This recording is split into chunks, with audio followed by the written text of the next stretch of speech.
I'm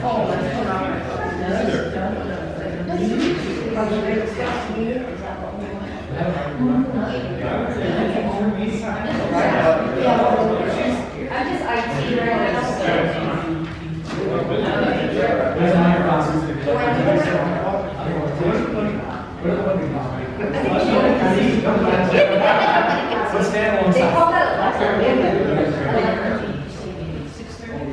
Oh my. Like that?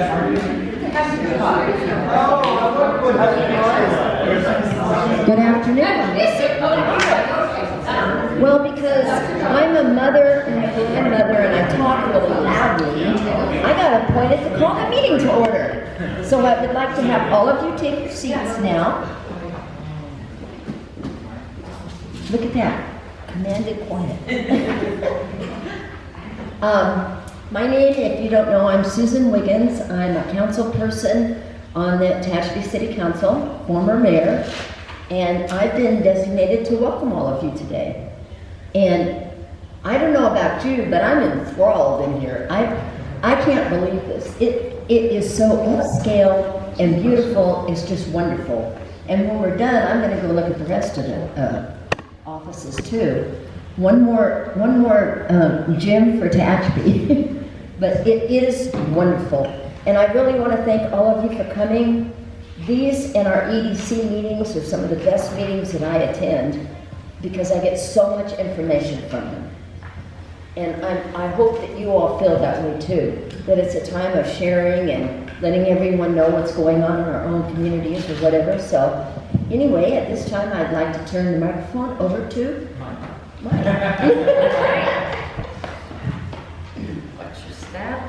Welcome. Thank you so much for coming, and we are excited to be hosting this month's meeting. My name is Maya Arthur. I am the business manager for the Village Collective. I invite every single one of you to get a tour after if you're interested. I'm going to play a quick video from Nikki Cummings. She is the owner of this beautiful place, and she just wants to say hi and greet everyone. So let's hope it plays.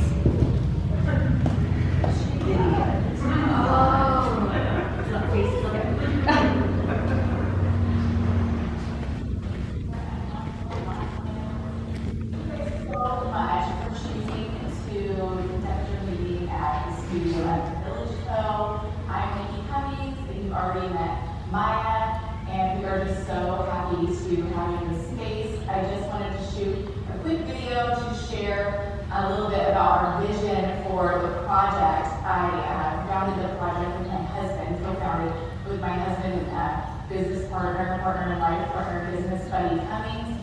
We founded also Whirlwind and Solar, and that is a company that you guys actually had a meeting back at the building a few years ago. And so when we relocated that company from San Diego, we chose to move back to our hometown of Tehachapi and raise our kids and grow our business. We had a really difficult time finding space in Tehachapi. And so we ended up, being in different buildings. At one point we grew, so we were in multiple buildings in different areas. And we were fortunate enough to be able to buy that old Ace Hardware building, which is also formerly Tehachapi Lumber. It's over 100 years old, and we were able to renovate that and make that our corporate offices for our company WWS.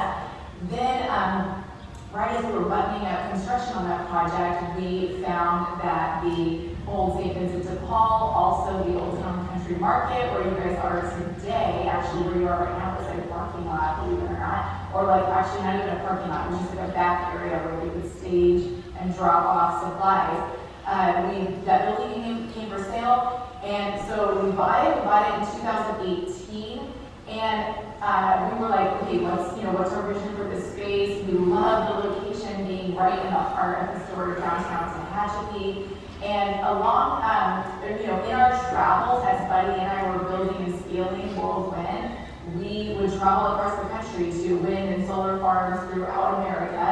And we discovered these co-working offices, which were amazing spaces for people to come together and kind of share, right, the expense, as opposed to having their own building with all the expense and burdens of all the utilities, this, that, and the other thing, to come together and pay one flat price price that, that, gives you everything and this beautiful, space. So we thought, oh my gosh, there was not a lot of space in Tehachapi and we wanted to be in downtown. And we thought, what if we turn this project into, more space for business owners and professionals? And so we bought the building. You guys can have a tour. I would be happy to give you guys a tour afterwards. But we have 21 private executive offices. We have multiple conference rooms, meeting rooms. We have common areas, shared spaces. We have kitchens. And with so many office services, right? There's, a private office where you can have a dedicated desk, or you can rent a desk by the day, or you can have a conference room by the hour, or you can have a virtual office where you just get your mail and come in and, drink all the free coffee and hang out and put your laptop in one of the common areas. And then we also have the studio, right? And that's the space that you're in. I love that space. It is, it's just a beautiful, beautifully designed space. And we're working on the acoustics and every day ordering more pieces and different things to kind of warm up the space. And then we also have the 3 retail suites that you guys will see in the front.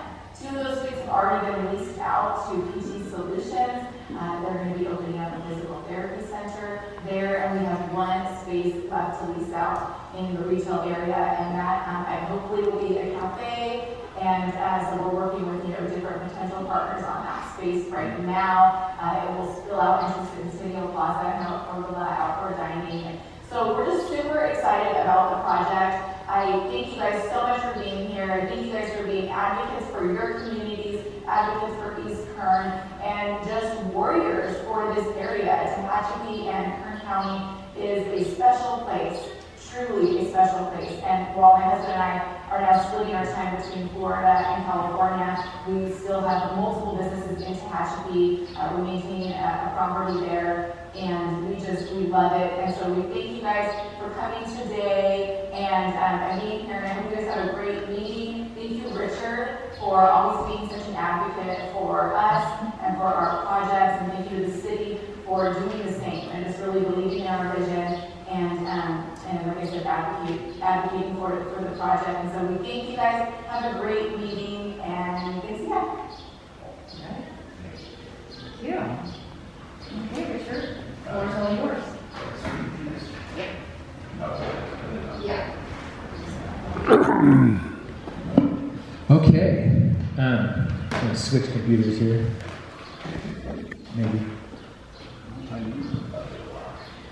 There we go.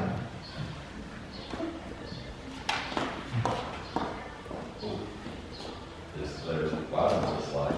Is the bottom of the slide? Oh, yeah, there's a piece of it. No, I think it's probably. Oh, there it goes. There we go. How's that? All right, we got it. Okay. Thanks again, everyone, for being here in Tehachapi today. I'm Corey Costello, the Assistant City Manager, and we're going to talk about this project a little bit as it's about redefining our downtown. What you see today, for some of you that may not spend a lot of time in downtown Tehachapi, has been about 20 years in the making. We get visits and we get compliments a lot of times, people passing through, other cities that come and visit. I think one time it was 29 Palms, one of the council members, they used to use Tehachapi as their they had kids up north, and they'd use Tehachapi as their sort of meeting spot. And one day they got off the freeway and came downtown, and she was like, oh my God, we want to do this in 29 Palms, and started asking me all these questions. And the point was, this is going to take some time. This isn't something you snap your fingers. I grew up in Tehachapi, and downtown was an absolute dump when I was growing up. I like to tell people there was only one value to downtown at the time, was the gas station right on the corner used to sell me beer at 19. That was the advantage of downtown. That's what we had. Pool halls, and I don't know what else was going on. And then the city hired our city manager, Greg Garrett, and it was all taken care of. So that's pretty much how it went. He gave me that line, by the way. So the Village Collective is, as Nikki pointed out, it's a multi-million-dollar private investment. It revitalized what was, for some of us old-timers, it was Town and Country Market. Tehachapi used to, before supermarkets came along, had a bunch of sort of neighborhood markets. We had Town and Country. There's a building down the road that's now vacant, but it was a Moose Lodge for a while. It was C&P Market. It was Old Town Market out in Old Town. There was Valley Foods. And so anyway, that's before the supermarket world. And that's what this was. This was the loading area for the supermarket. When Nikki bought the building, actually there were meat racks still in the building for a while. And it was also a St. Vincent Ball thrift store for many, many years. And the good, kind folks from St. Vincent de Paul, the church volunteers, would build on additions and build on additions. And this thing was Winchester Mystery House. When she first bought it, we walked through it and it was like, what is this room? This door doesn't go anywhere. It falls off into a cliff. It was pretty nuts. But now it's turned into a spot for, as she said, office suites, flex desks, small business support, a really good opportunity. The Greater Tehachapi Economic Development Council is relocating here. So our meetings, but also we're one of the sort of tenants that will be receiving mail and have some use of conference space and that sort of thing to help with some of those dealings with potential business owners, investors. So some of the before and after of this building, you can see on the top left, that was the corner of Green and F, and now below that is the current corner of Green and F. Centennial Plaza looking into the side of the building, and now the bottom Centennial Plaza looking into the building currently. So a huge change in architecture and really just a huge improvement for downtown. So this was some of our milestones, because what we want to do, businesses like the Village Collective, they're definitely helping us rethink the office, rethink business, and redefine downtown. It adds a lot of daytime life, which can be hard sometimes, especially for smaller communities in your downtown, along with destination retail, which we have along Tehachapi Boulevard, specialty shops, antiques, that sort of thing, restaurants, entertainment. We have a movie theater, there's a live theater right across the plaza. But we really want to try to get some of that daytime population, business professionals here in downtown. And so that's what a project like this and others do. But it's, like I said before, it's a 20-year process. In the early 2000s, it really started with planning. There's a Tehachapi general plan, and then there was a downtown specific plan where the community came out and said, this is what we want downtown to look like. And we started working with them. I say we, but I was a community member at that point. But the city started working with them and creating what it was going to look like, create the plan so you could follow it. So it was a vision for the community, and there was also the downtown specific plan and master plan. And then a lot of this was funded due to RDA, so we had a redevelopment agency in the 2000s, no longer available, but it was a taxpayer-funded RDA. We had acquisition of a lot of derelict properties, things that have turned into public space since.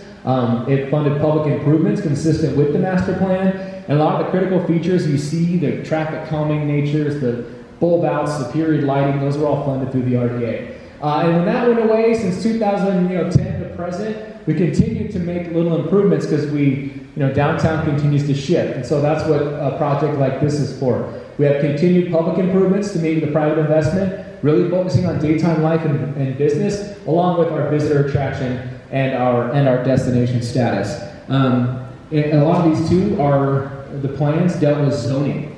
Downtown's zoned a little bit different. We don't allow drive-thrus downtown.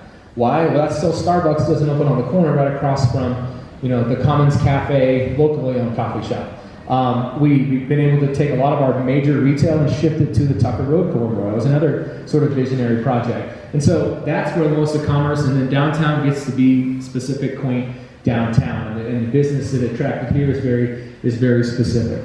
I wanted to share some of the before and after photos of downtown in general. So top left, that's the BK Theater. Right after the city acquired it, and this was Greg's first project, right?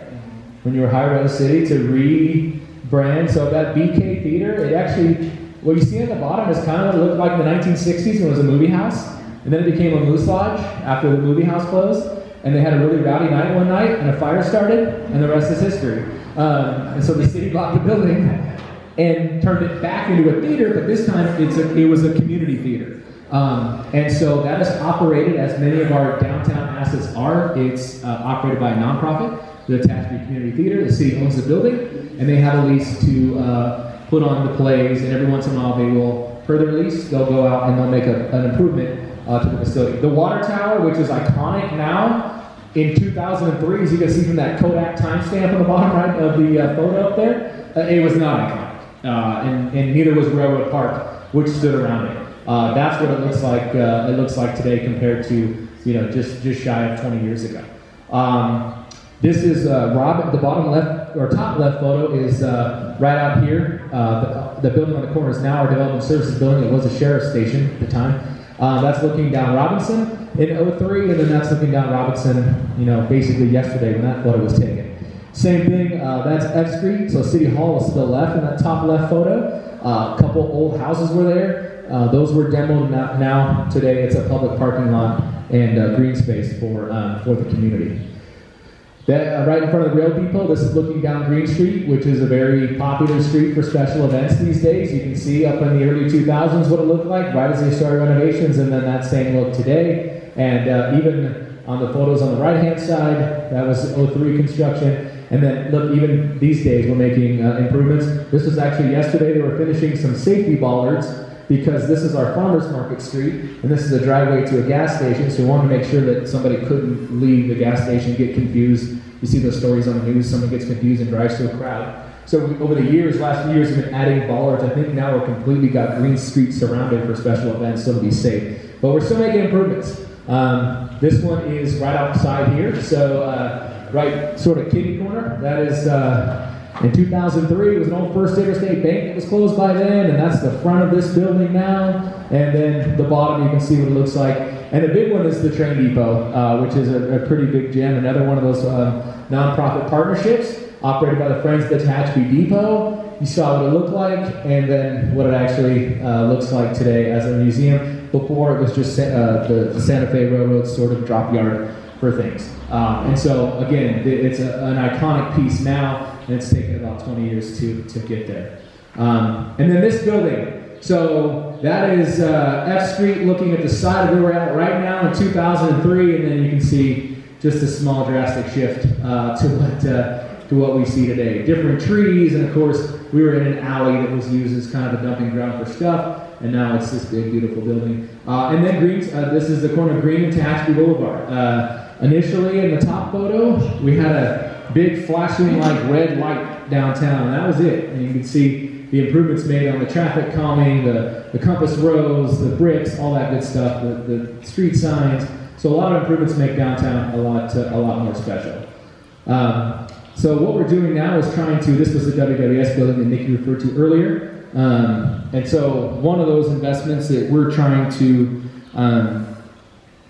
really utilize, how do we utilize and maximize the private investments with public projects and vice versa? How do we take public projects to benefit private investment? So we've had a lot of that recently. Here's some of the photos of things.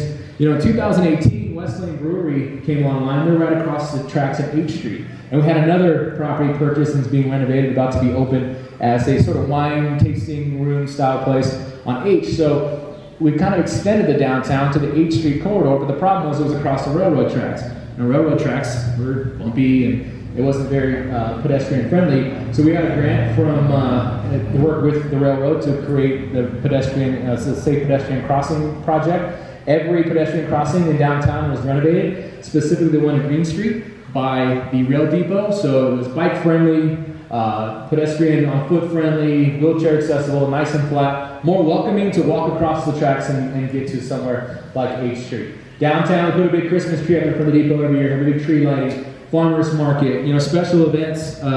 We repaid Green Street last year to accommodate really a lot of the special events we were having. It's a very popular spots where the Apple Festival's at, farmers market, a few other chop on the walk, things that happen throughout the year. And so we've been able to make a few projects based on the needs of the community. The safety projects, a big part of that, we added those bollards that I pointed out in every alley, every driveway, the either end of Green Street now, so that area is completely cut off from vehicle traffic. And then a lot of the public nonprofit partnerships that we have. The BK Theater, the Rail Depot Museum, the Tehachapi Visitor Center, and the Tehachapi Heritage League Museum and Urea House are all operated by local nonprofits and buildings that, for the most part, the city owns.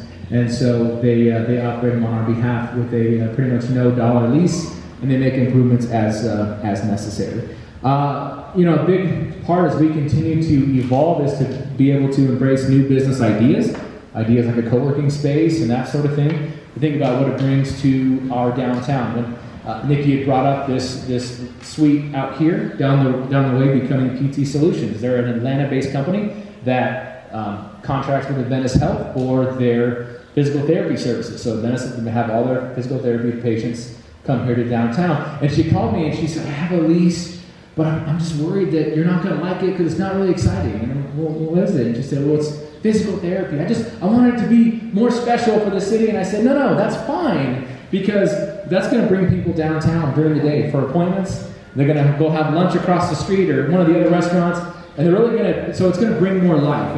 And I said, I don't care what you do, you need to get leases, you need to get rent, you need to get space filled. So thinking about that is not always having to hold out for something that's over the top special when things that will drive traffic and stretch the local dollar is what we're looking for. So that was architecture, short-term rentals, just up the street here. I think I showed it last meeting, but we have a couple of brand new Airbnb sort of micro homes that popped up. They look great, and they're right by a few other architecture sort of changes that the same builder made. So we're really embracing some of that new look, more of a modern looking downtown. We're trying to create life. That's the biggest thing. Nighttime with entertainment, of course.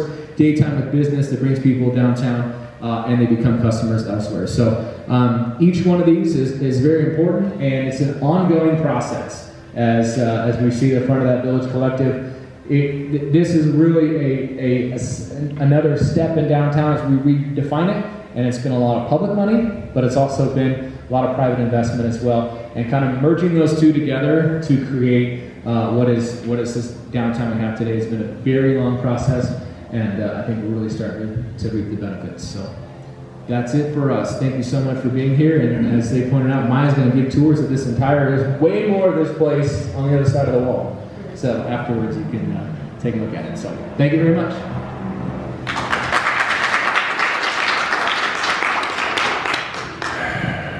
Thanks, Corey.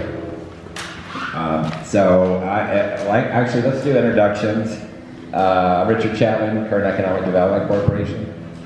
Dave Janis, General Electrical Lights, Internship.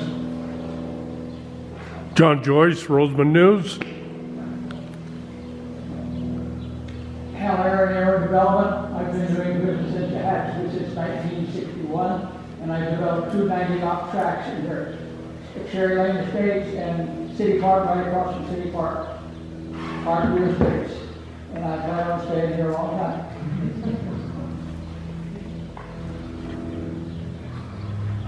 Michael O'Neill. I'm the supervisor of the Tehachapi branch of the Kern County Library. Hi, Ashley Cortez with Waste Management. Isabel Medina with the City of Richmond. Doug Waterman, California Manufacturing Technology. This is MEP set for California. I'm Alan Shorty. I'm with Golden Queen Mining in Mojave. I'm Ahmed Jones. I'm the finance director for the City of Tehachapi. Hopefully everyone knows Corey. Susan? I'm Greg Garrett, Tehachapi City Manager. Maya Arthur, business manager for the Village Code. Karen Macedonian, council member for California City. I am Amanda Dalovich. I'm community outreach for Advance Health. I am Laura Lynn Wyatt. I'm field representative for Kern County Supervisor Zach Scribner. That's me. Vivian Cheney, South Stream Digital, and Greater Tehachapi EDC. Jessica Davidson, your local Altamont branch manager and treasurer for the EDC and chamber and board member. Doug Denver, I'm the new city manager for California City. Welcome. Great. Good afternoon, Jay Lacey, Southern California Edison. I'm with the Economic Development Services team. Best haircut in the room, Joe Right. Allen. I work for Kern County Supervisor for Phil Peters. Good to see some new faces. What a room it is. Thanks. Actually, Ridgecrest, is Megan here? Did Megan leave? She had to take a call. Okay. You can do it. Okay, great. Well, thank you again. What a beautiful facility. Actually, our Kern EDC board meeting is going to be here next month. So really excited to bring folks, obviously a lot of the Bakersfield folks up here, and as well as our Economic Development Foundation. So what a great gem, right, for the community and the county as a whole. So I will, I don't need to switch. This should be great. Well, I love these screens. So I want to give my update. I know AV Edge, their new director was going to be here, but had a conflict, so Drew Mercy. So he'll be presenting at a future one. Right off the bat, just wanted to, I love showing this slide. I mean, and many of these activities, endeavors are East Kern, right? And how do we promote? Very user friendly. We use Kern County talent. The average attention span is 8 seconds. So, right? So I think I'm up to about 7. But we really like to just promote this both on LinkedIn and through social media. Just incredible economic diversity and vitality that we have in our county. Very, very fortunate. So this is for Kern County. This is Bakersfield, but it's called Headlight Data, and they have a monthly year-over-year comparison. So you can see actually Kern County, we're actually about 9th out of the top 53 mid-sized metros, but we compare ourselves with green, upper left, green is good. That means we're up in the upper, I guess, 15%, 20% tier. So we bounced back. We had last year, I guess you'd say 20 to 21. It was in terms of the county, weak in terms of growth, but we're at about 5.5%, very strong. Of course, the question is how much do those jobs pay? But it's something that we can monitor by various sectors. Construction is doing really well, logistics, healthcare, and so it's just a really good comparative tool that we use. I won't go into too much detail on this, but talent attraction is so important. We talk about talent retention. That's key. Are we retaining people that grew up here, got degrees? Did they stay? And I'll talk a little bit about that later, some of the programs. But the good news is Kern County, our talent attraction scores have improved. This is about the top 600 metros. We were like 550th 2 years ago. Now we're about 230th. So there are various factors, but just looking at kind of the inflow into the region, are we getting folks with 2 to 4 year degrees, kind of the skill sets that we need, and so we are improving. I think we're other than San Joaquin County, we're the best performing in San Joaquin Valley. Stockton is doing well in terms of the San Francisco out to Exodus, and then we're getting a lot of obviously LA folks, and this is for Kern County. This is Bakersfield, but this is the net. So these are basically people looking move to Kern County versus people looking to leave Kern County. And so you can see our net has improved. The net was about 200. Now it's up to about 2,500. And that's now that doesn't mean they're leaving, but they're actually folks outside the county looking at homes in Kern County. Although to ask you, there's how many homes are on the market today? Not a lot. Yeah. So, that's again the question about supply. There's significant demand. We've all seen that, but we're seeing this trend, just escalate in terms of this interest in Kern County. We look a lot at the site selection factors. Why do companies grow in a community as well as why do they move in? Interestingly enough, obviously skilled labor is always in the top. Usually it's number 1. It's still very important, but now proximity to major markets is number 1. And so think about it, we're next to a $1 trillion economy, right, LA. And so I think this plays in our favor. Again, Kern County, obviously East Kern, the proximity to LA, you're very well tied in with a lot of the stations, the news and the like. And so you can see kind of where highway accessibility, that's another plus here. And so these are some of the things that site selectors look at when they're choosing community. Basically they reach out, you're on the short list, and then you can see how we stack up versus other areas. This is called the beverage curve, not beverage.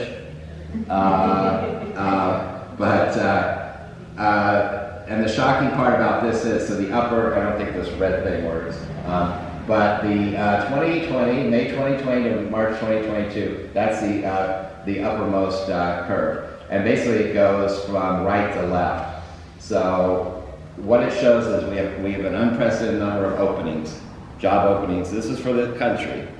We talk about labor participation rates, only about 60% in our county.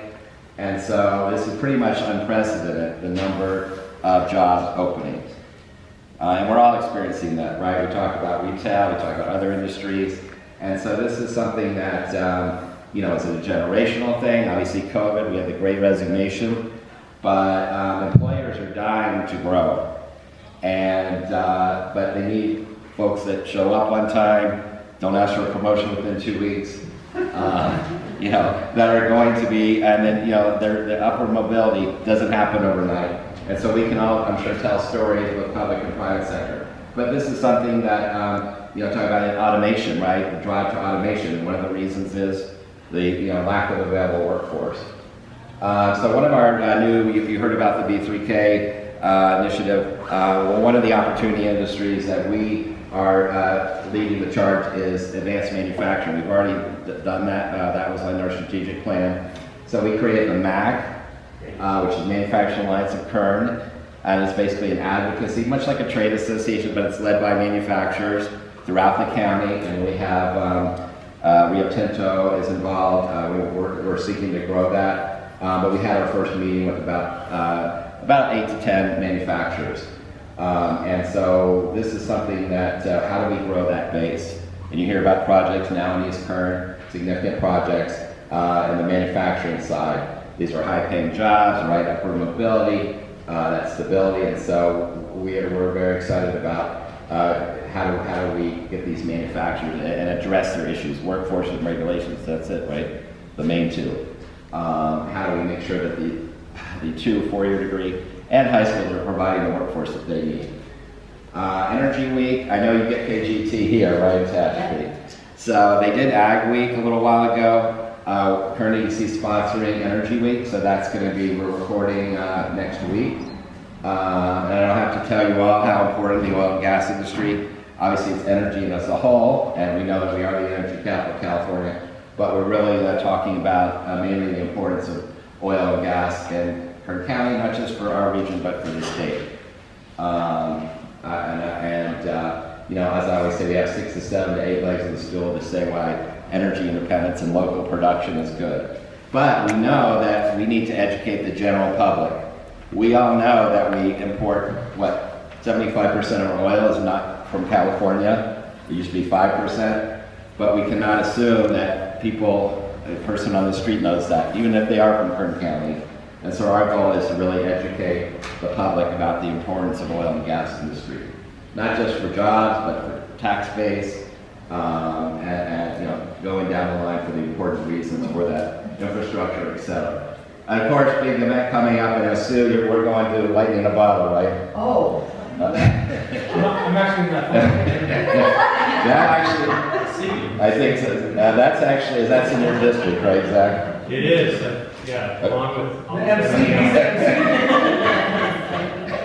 Yeah, 200 bands, 20,000 people. Now this is actually Lake Buena Vista.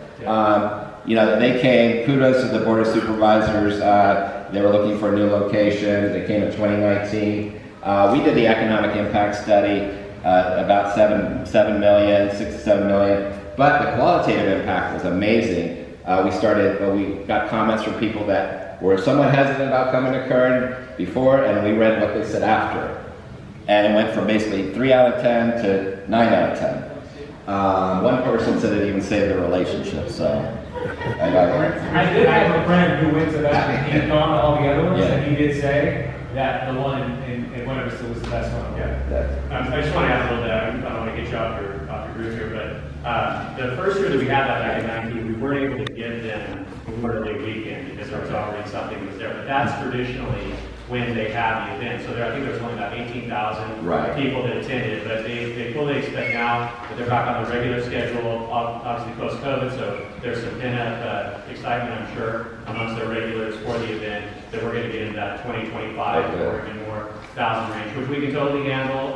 We've got the capacity to do that. And our staff from General Services is actually meeting with Dee, who puts on Lighting in the Ball today out of Buena Vista. And so he raved about the location in 19, so I know they're excited about getting Memorial Day weekend this time. So thanks. Well, no, this is, I think just in terms of, we saw the press nationwide, even globally about Kern County. We started getting positive pieces. Washington Post started saying, mainly the jokes are about Bakersfield right now, about Kern, but they said now Kern and Bakersfield have a hit in this factor. We had a great story about Luigi's too. We posted, and that was getting raves from around the country. So these are the things we may not go there. Susan's going, but this is something new money coming. The thing about the new money that would have gone elsewhere. People spending locally, they've given us a list of the local service providers. I know it would be interesting, Corey, you use that place or AI, seeing how many of these folks come to Tehachapi that go to the festival. Same for Hard Rock, I hear that's moving forward. And these are things that money stays in the community. As an economic developer, that's what we want.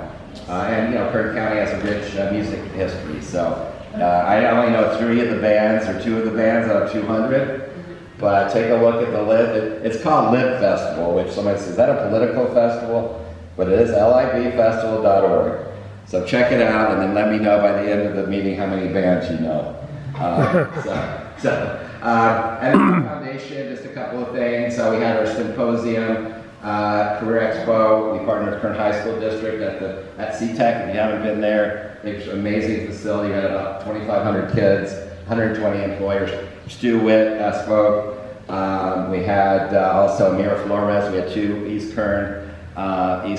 Kern speakers out of 4. That's pretty good. And we had just a great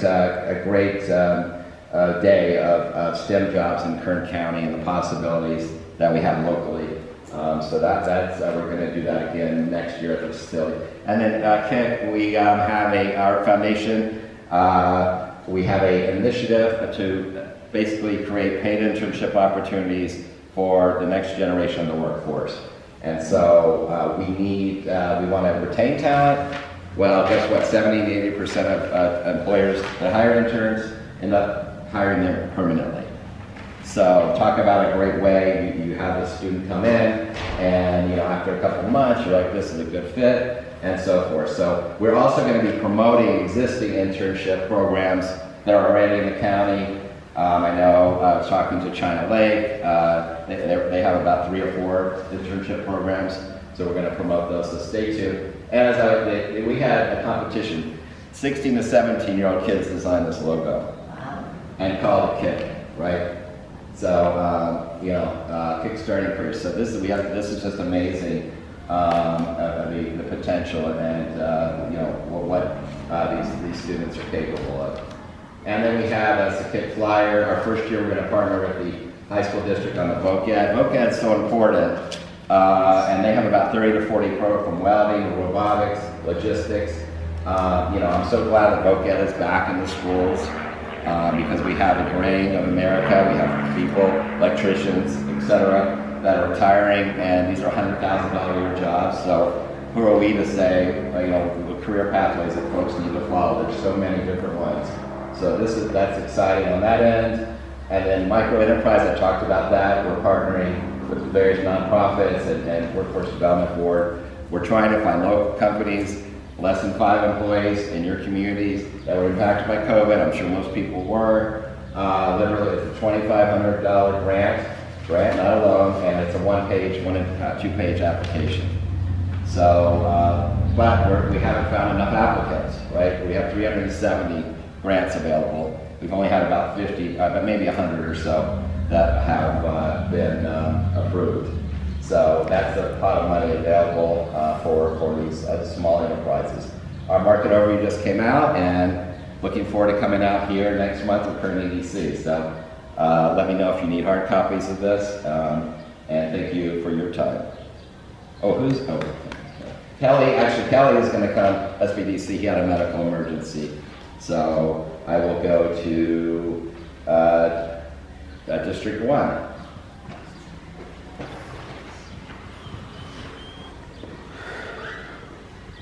Do you want me to change slides? Oh, if you would, please. I'll wait till Zach's next thing. Okay. Hello again, Joe Brennan here for Kern County Supervisor Philip Peters. The exciting news that lightning in a bottle will be here is good. It brings people here, but we have some other things that are going to bring people to Kern County overall, at District 1. So one of the things we'll be announcing and have finalized with going through the CAO's office is some investments specifically in Ridgecrest.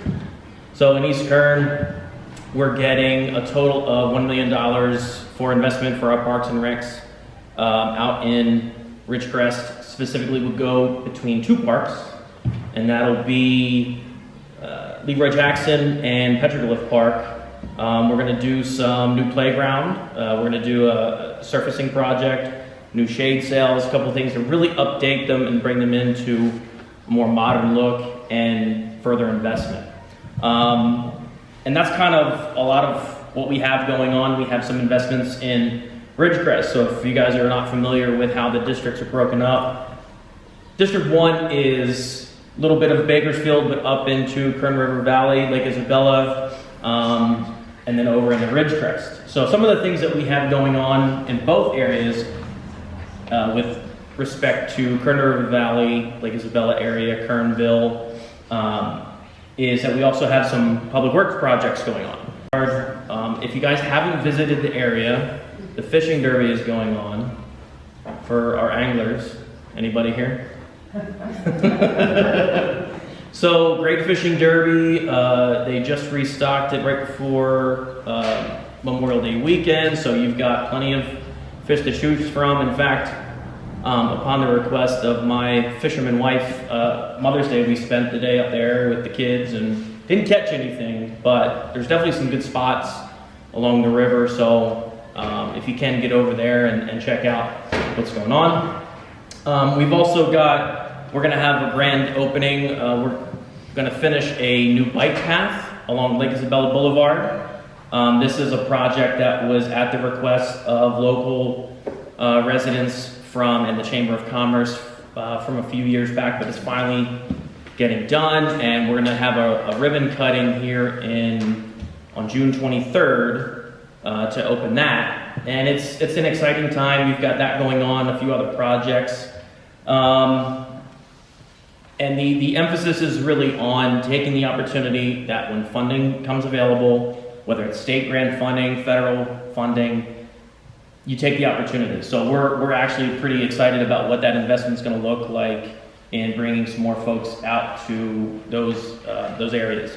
One of the other things I want to cue in on is what's going on with our RAPID team, which is for removing and preventing illegal dumping.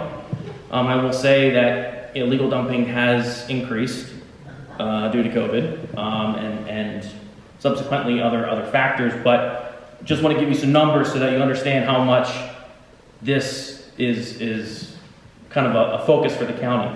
So we've had, and this was numbers just given to us yesterday, 339 total illegally dumped mattresses collected countywide this year. And so far, 244 of those mattresses were actually able to go through our mattress recycling program.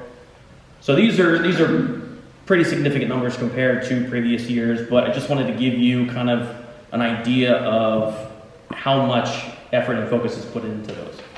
The last thing I want to talk about is, and Dave will kind of go more into the details of it, water investment and water in Ridgecrest in the Indian Wells Valley. And it is a constant moving machine that the supervisor is focused on. He's again a board member of the Groundwater Authority out there, and water in the desert is the lifeblood of that community, along with the military base. So just to understand, a lot of, again, grant funding that comes available. DWR this year is giving out a lot of grant funding when it comes to groundwater sustainability projects. And so they've done that. Dave's going to go into kind of where the fine details of what that money is going to go to. $7.6 million will come from DWR to go to the GA. And this is something that is going to really get the ball started with the investment for water infrastructure for the future. One last thing I want to leave you with, a piece of legislation that's going to impact, looks like Kern County. AB 2494. This is a bill written by Assemblymember Rudy Salas, and this is looking to create a redistricting commission for Kern County. So what that would mean is, with the bill the way that it's structured right now, there'd be a total of, I believe it's 14 members of the community that would have to specifically meet criteria. That where you couldn't have worked in government, you couldn't have worked in certain aspects of government employment and politics on that side of it, the campaign side of it. But what this would do would take the ability to redraw district lines for the county, because I'm sure you guys are familiar with a little bit now, the redistricting process we just went through with the state of California. The state had its own redistricting process with the redistricting commission up in Sacramento. And for those out in East Kern, it came pretty close to being a disaster as far as new representation and having to get used to new elected officials. So if this bill is approved, it's going through the committee process, but I just want you to be aware of it. The Board of Supervisors voted on this, voted to oppose it, and took a position on it.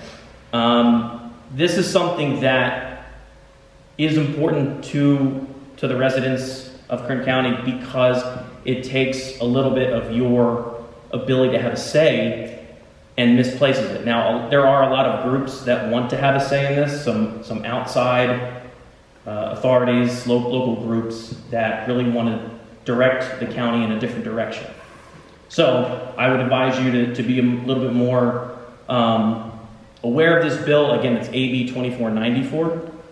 And if you want any more information on that, if your organization or a group you represent wants to add your support or opposition to that, I can help you with that. I'd love to connect you with that process. Does anybody have any questions over anything that I went over? I'm glad that Joe brought it up, and I think that you articulated it very well. But I'll tell you that legislation is a response to the fact that the Board of Supervisors did not approve the equity coalition map that was pushed by the Dolores Huerta Foundation and other special interest groups. They wanted a third Latino majority district. The numbers did not call for that. We have 2. We went from 1 to 2 through the lawsuit, and we maintained that. And our attorneys on the redistricting process said that the map that we passed is more in keeping with the letter of the law when it comes to those minority majority voting rights districts than what was proposed ironically by the Dolores Huerta Foundation, because it would have diluted the number of Latino voters in the 2 districts that we established by creating 3. Obviously you create 3 out of 2, and you're going to dilute the numbers. And so it would have made it more difficult with 3 Latino districts to elect a Latino representative to the Board of Supervisors. And so we know that we're on solid legal ground. It hasn't been challenged legally, so they've gone the legislative route to try to strip the Board of Supervisors of the ability to represent their communities in every districting process. And a big part of that was ensuring that we maintain 2 Eastern Kern districts, because we went through the reasons why. I think we made a presentation. I think we were in Cal City when we were talking about Joe and I. Joe did a really good job on that presentation. But the 2 military bases, the fact that Tehachapi is not the same as Lake Isabella, is not the same as Fraser Park when you look at mountain communities. Ridgecrest is not the same as Rosamond, even though they're both desert.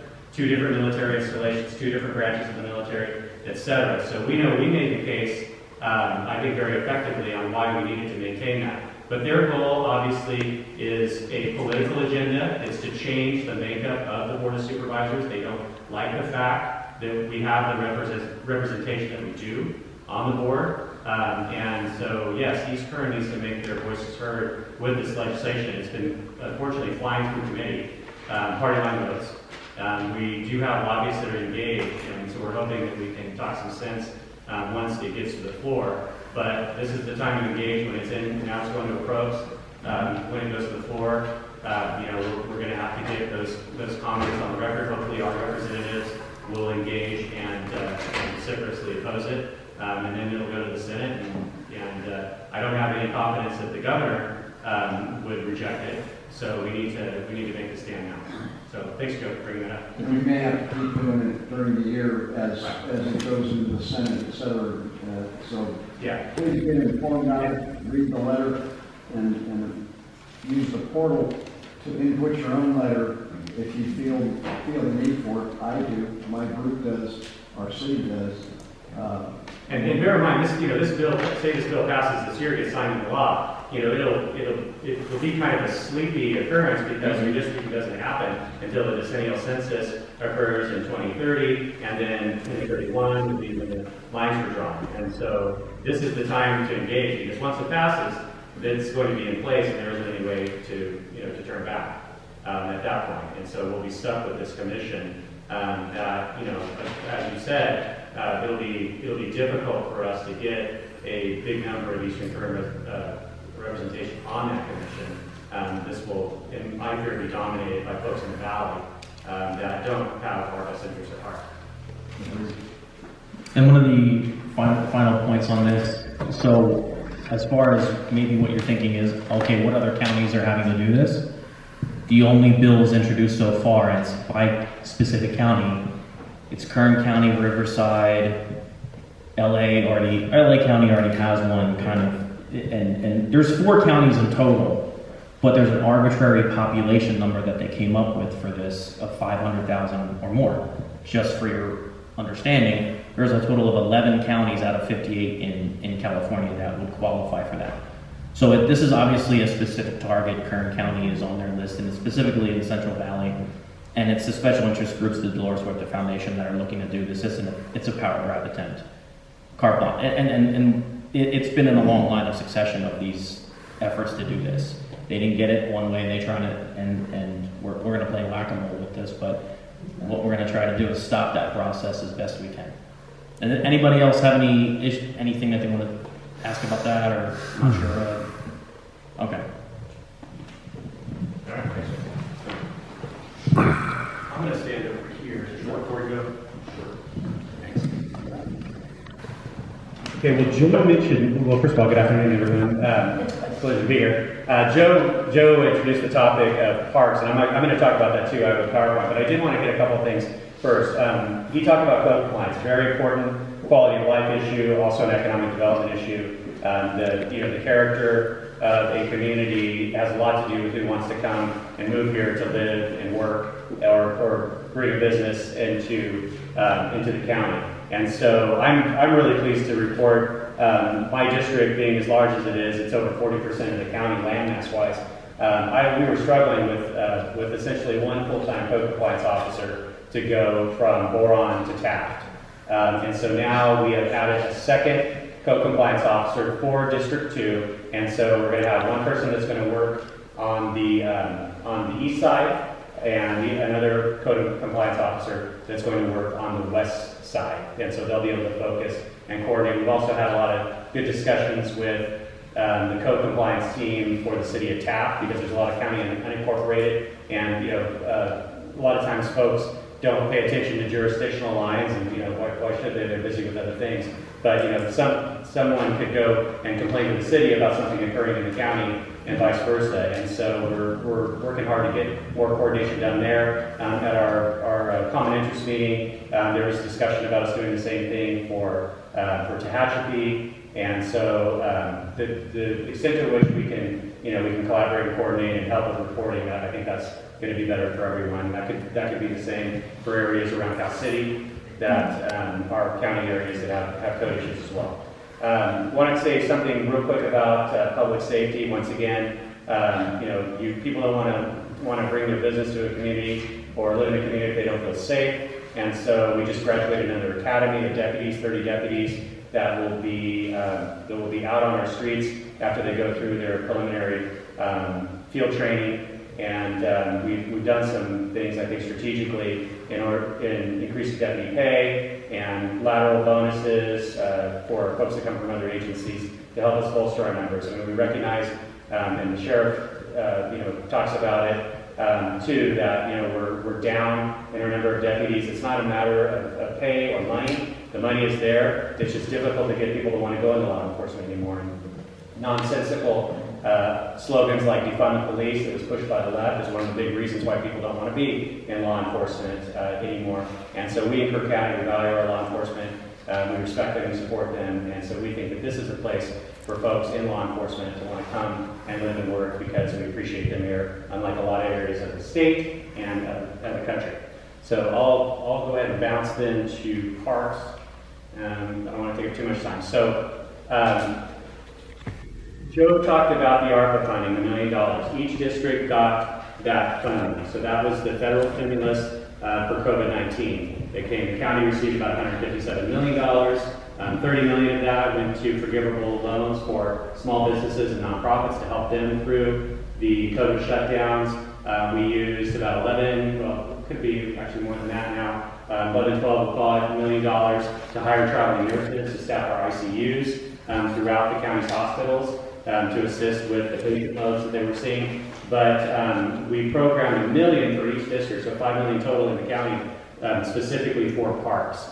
There were a couple other sources of funding that were available. There's the Clean California grant that came through Caltrans. That was a competitive grant. The city of Tehachapi received a $2 million grant for that. We received a little over $3 million for the Mojave East Park. And then I was able to look and find some other dollars for my district. And so what it's going to add up to is $8.7 million in District 2 park improvements, and that's from Boron all the way out to Taft and Fraser Park for those improvements. And so really the grant that we received about 2 months ago from the state for Mojave was the catalyst for me to say, that's great, we're very excited about Mojave, but we have needs throughout the district, and so let's try to leverage that, maximize it, and find some other sources of funding. So the Clean California grant, a little over $3 million, the Arka $1 million, there's a $1.2 million, or 1.3 really, that we have programmed from the general fund for our parks, and then there's the Renew Biz program. A lot of you have heard me talk about that in the past. That is the economic development zone that I put together back in 2012. That was all of the unincorporated areas of Eastern Kern. And so you're looking at Old Town, Tehachapi, Mojave, Rosamond, Boron, and that district, essentially, we set a baseline in January of 2012, so we looked and said, okay, what's the value of all the property taxes in this economic improvement zone on this given date? And so any growth over that amount, an increment of that incremental growth to the tune of about 1%, it gets put into the Renew Biz Fund. And so at this time, I've accumulated $3.3 million. We were using that money for facade improvement loans to small businesses between $5,000 and $10,000. We have now shifted that program's resources to go into parks because, in my opinion, and I'm sure many of you would agree, the amenities, quality of life amenities like parks, have a great deal to do with people, once again, wanting to move to a community and businesses wanting to locate. If you don't have a place where they think that their workers are going to enjoy living, then businesses are going to be a lot more hesitant to locate to our county. And so this is Mojave East Park. This is the one that got the big Clean California grant. You can see the number of improvements. There's some things that are a little less sexy than others, but I'm excited about the splash pad, renovating the basketball courts, the exercise equipment, and the picnic pavilion. We've got some nuts and bolts things like stormwater management and additional parking lots, but new restrooms for that park. And so that is going to be a really great improvement for the Mojave East Park. Here's the Arka funding. That's the American Recovery Plan Act. So Mojave East, an additional $150,000 for their baseball fields. Mojave West, our other park in Mojave, $50,000 for those. Did I hit the wrong button here? Oh, no, it's back. Okay. Also, Ford City out in Taft, $600,000 for covered seating and the splash pad, which is a spray park out in the Ford City Park in the Taft area. It's really kind of right in town, but it's a county park. And Fellows Park, which is a small community outside of Taft, $200,000 for that. Here's one that we're real excited about, and this is one for John. The Jim Williford Pool in Rosamond. This situation was created when the county quit claiming that park to the Rosamond Community Services District. The RCSD they wanted to take over park maintenance, and the care of the parks. And so they put a ballot measure on that people voted on. One question was, do you want us to take over parks maintenance? And then there was a second question is, will you assess yourself taxes to pay for it? Well, they voted yes on the first and not on the second. And so they got themselves into a situation, unfortunately, where they were unable to keep up with the maintenance of that pool. So it went into disrepair, and they came to me and asked for us to take it back over. So here we are back in ownership of that park, and so we are investing just shy of $1 million to get that pool up and running, which is going to include replacing the deck, upgrading the restrooms, shaded seating, and equipment. It's about $991,000 to do those improvements. Also, Fraser Park, we've got a new playground resurfacing at the Fraser Park Park. And it's renewed this. Okay, so here's Boron. Boron, we've got updated lighting, a new skate park, a new dog park, a splash pad. That's about $1.2 million in improvements for the park in Boron that we are planning. And also the Roseman Park, that, which is different than the one where the pool is, the Jim Williford Park. It's called, a lot of people refer to it as Glendower, but it's actually named Roseman Park. We're going to rehab the community building. We're going to build a new skate park there. So you're looking at, north of another $1 million for that as well. And so we're excited about the improvements. I appreciate everybody's attention. Does anyone have any questions for me? Okay, see none. All right, thanks everybody. Appreciate it. Okay, we have California City. Okay, I guess I'll be California City. You guys have seen me before. I've told you that we were here as your neighbors, that we were going to step up. And after some starts, we're stepping up. We have a new city manager, and he's going to come join me, whether he wants to or not. That's what happens when you're the council member. I'm not really the boss, except in the meeting of 5, but, I'm working on this. Our residents would love to have splash pads. Zach has 2 of them. So you figure out how to get one of them for us.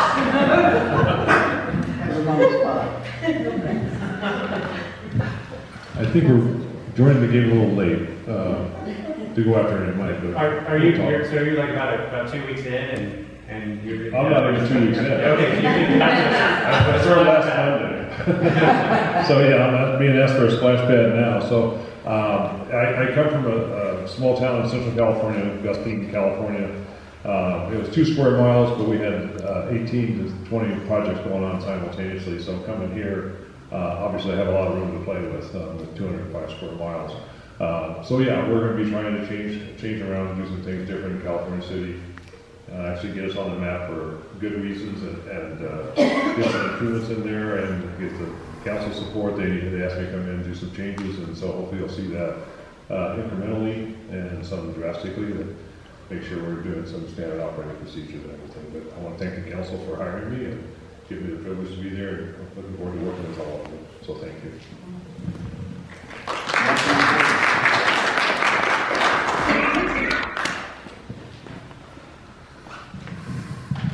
Great, thank you. Mojave. Well, we have Alan from Golden Queen. Would you like to give an update on the mine? Oh, sure, yeah.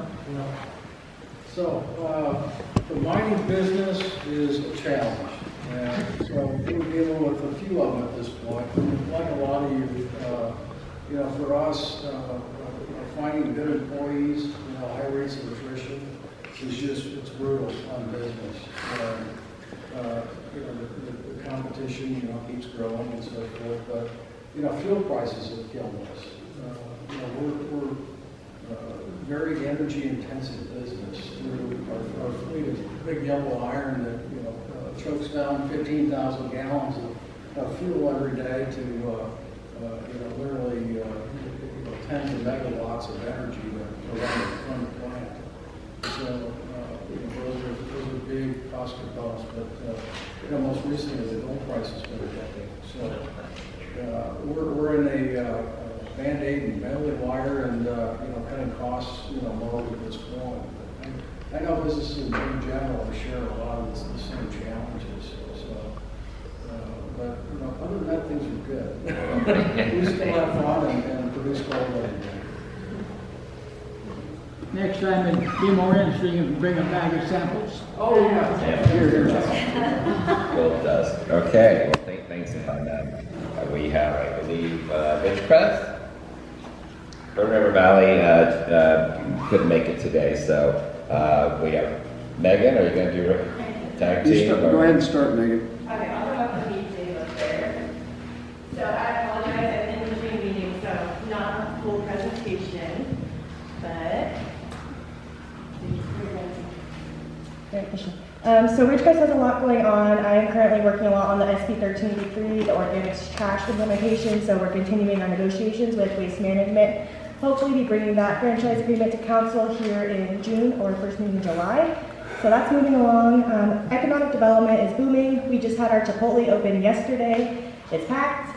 Starbucks also opened as well in that new Oasis complex. We've also got a lot of projects going on with hotels, new affordable housing, Mojave View.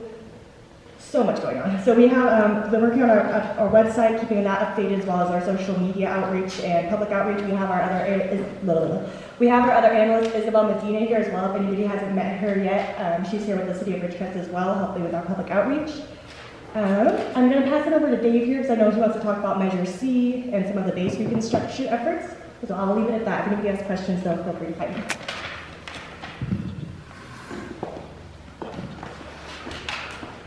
Thanks, Megan. I need to.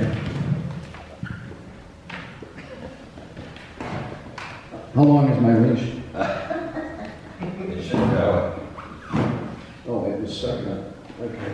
I think we got it, Mike. Just a couple of quick things to update. Megan understates what's the good, positive things that are really happening in our community. And it's a real, for someone who's been there for 40 years, it's a pleasure to see it. Ridgecrest, I think, was only 12,000 people when I came in 78 or so. And a lot of that is the community, but it's in response to it's going to end up 2 years from now to be a total of $4.1 billion being respent and reinvested to make China Lake the most modern lab, research and development and testing lab in the country.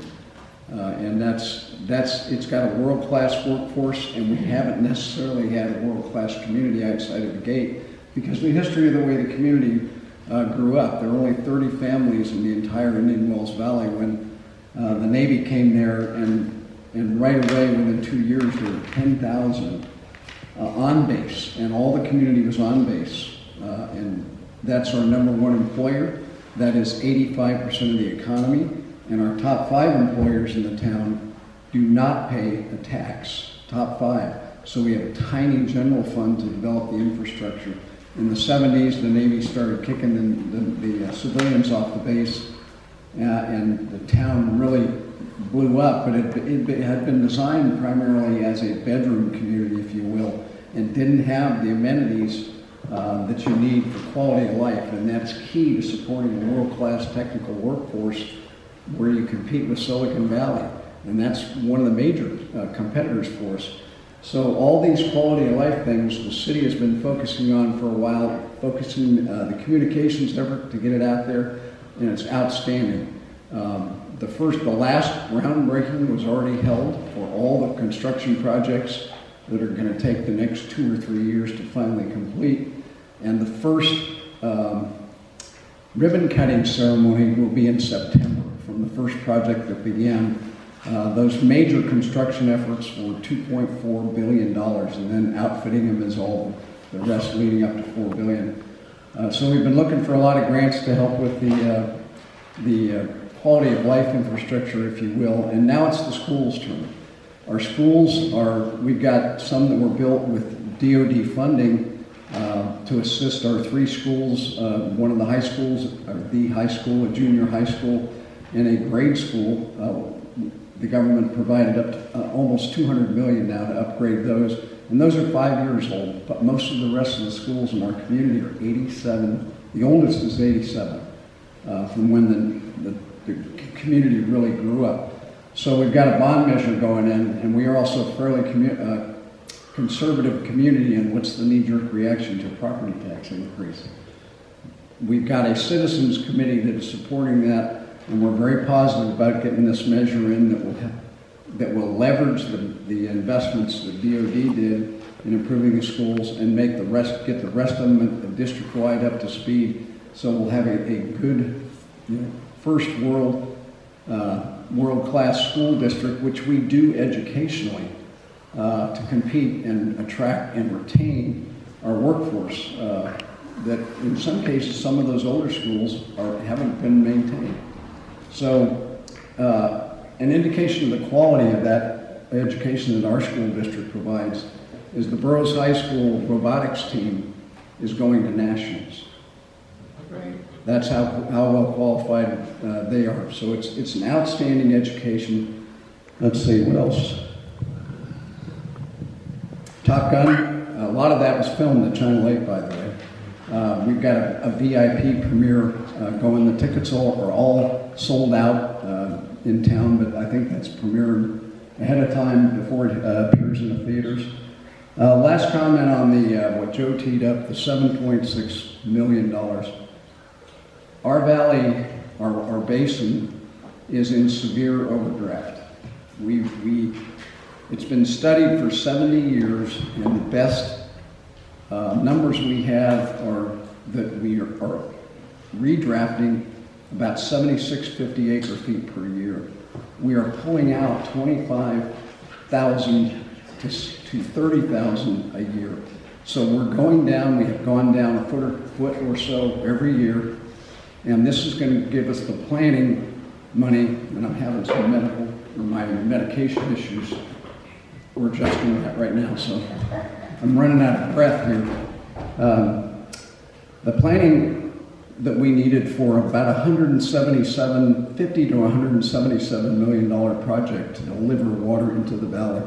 We do not have access to imported water like Rosamond and AVEC, but Rosamond, you know the problems you went through when your adjudication gave you only, 400 acres out of 3,000 needed.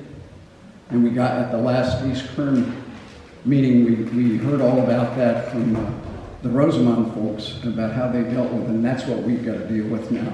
That planning, when it's complete, will have all the backup information and the project design necessary to compete for all the grants that we have lined up at the federal level that are just waiting for us to apply and help the community afford it.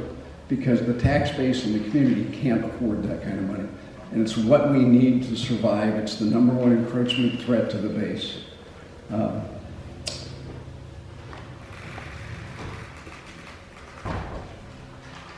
think that's all I have. Thanks. Any questions for me?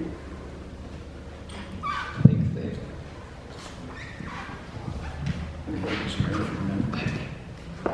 John, are you going to record yourself speaking? If you will sit here and. I'll film you. Okay, thank you. Always have a plan B. Hello, my name is John Joyce. I published the Roseman newspaper for 35 years, going on 37 years. We have all good news from Roseman this month. Thank you to Zach for the money for the park, for the pool and the skateboard park. It's been a long time coming. We're happy to get it.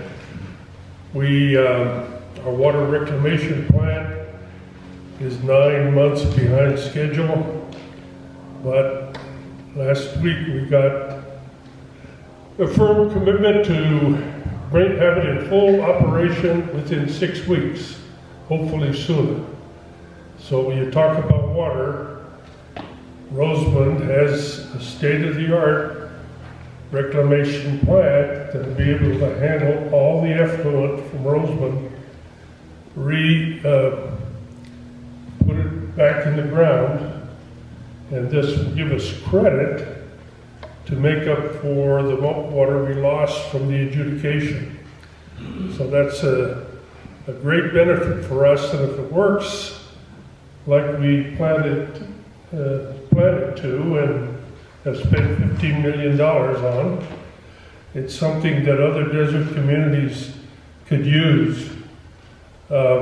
Take their effluent, recharge the basin in the desert, and provide more water for growth. And we have 2 brand new communities that have broken ground in Roseman.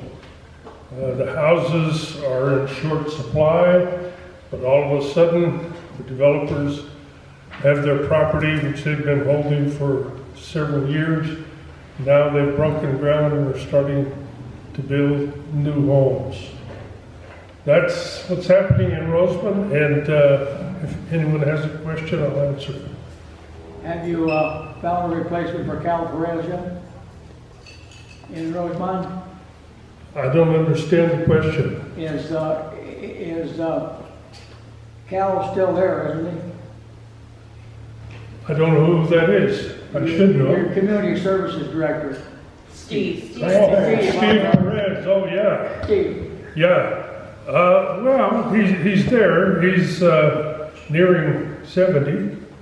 Poor baby. Poor baby. And this week is the 25th anniversary of Kern County TV. When Kern County TV went on the air, Steve Perez was supervisor. Yeah, that's what I supported him. That's right. And he put on a hard hat that says, "No cussing on TV." And we're carrying that in the Roseman News this week. But no, they haven't yet found a replacement for him. He keeps saying he doesn't want to retire, so no. I don't know how that's going to go. He's a good man. Yeah. Thank you. Okay, I think we are getting more communities, or now we have any comments, member comments? Let's see, waste management? Do you have an update on waste? Garbage? Yeah. Great, come on up. I don't know if it's necessarily happy. No, we're just continuing to work, as you heard, with all the cities in Kern County that Waste Management works with on the SC 1383. So negotiating making the amendments to the contracts and figuring out how we're going to implement the green waste and food waste commingling within the cities. And so I know Ridgecrest is pretty much wrapped up. Almost. We're getting closer. And then we've been meeting with the state. So we just wrapped up our CalRecycle call. We're continuing to work on those in other cities, but they are pushing for mandatory compliance for businesses to establish a food waste program. So if there's businesses in the cities that don't have it, they want to see all of them either with some type of waiver or complying by subscribing to service. So working with the cities on that, and then we'll start getting into the residential stuff with food waste and green waste. So a lot of stuff coming up, a lot of changes, but we're here to work with everybody, and there'll be a lot of outreach, so you'll be notified of any changes to your services. Thank you. Yes, Corey. One more thing I want to mention for Memorial Day weekend, I should have brought it up earlier. There's some aviation folks in the room. We have the first ever West Coast STOL, which stands for Short Takeoff Landing. So think of like Alaskan bush planes, big rubber tires. They have to make a competition about how short you can land and how short you can take off. And it's going to be at our airport right across the way here, May 28th. The website is nationalstol.com. It's the West Coast, or the SoCal STOL, they're calling it, at Tehachapi Municipal Airport. Tickets are like $28, and they're going to be on the dirt side, on the north side of the runway. So anyway, those folks that are in the aviation, bring your friends for the Husky STOL will be at the airport here. So. Great, thanks. Let's see, Amanda, Venice, any updates? I know Josh couldn't make it. Nothing too exciting from our end. Just the imaging pavilion is open. The imaging pavilion did open. Okay. So we had our ribbon cutting for that a few weeks ago MRI, and 120 slice CT machine. So you can go one-stop shop right there. No more diving Bakersfield or Lancaster. Great, thanks, Jay. Edison? Oh yeah, there's always something good afternoon, everyone. As you are well aware, we are in wildfire season. So if you're a business owner, you guys have you have your contact update updated on our website, sce.com. We have done some improvements to our line as far as segmentation in case of a public safety power shop event. So we've done some improvements on that. So we've done a lot of work to isolate the most impacted areas. So again, we only use that as a safety precaution. So if you have any questions, feel free to reach out to either myself or Cal, preferably Cal, but just kidding. But yeah, if you have any questions, reach out to me. Thanks. Ooh. All to one, and well, thank you. Actually, thank you for joining Kern EDC. Appreciate it. Stephanie and your team. Any banking news? Oh, Stephanie is my CEO, right? Yes. Our branch will be opening here locally in Tehachapi. Our new branch is opening at 665 Tucker, which used to be the old Union Bank building. That will be opening next month, so we're super excited about that to get out of the in-store. We'll still be operating the in-store temporarily, hopefully. And more to come on possibly a mobile banking unit for the Roseman Mojave underserved areas. So, yeah. Great, thank you. And any other comments? Yes. Nobody mentioned the rebar plant going into Mojave, $380 million investment.